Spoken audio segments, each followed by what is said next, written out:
I chose study at Griffith because I heard Griffith College and University is #1 nursing school in Australia. I chose to study in Griffith College because I thought it's going to be the best place I can perform in terms of studying and become a nurse.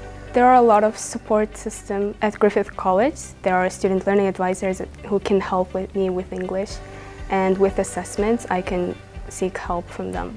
I really like the way how they teach, their curriculums, and like the way how they organize for students.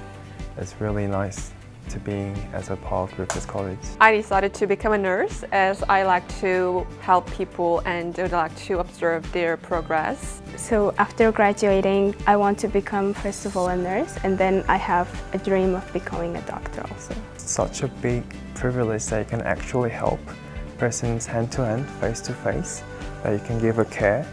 I thought that's the huge privilege I can take. So that's the reason why I choose to study nursing.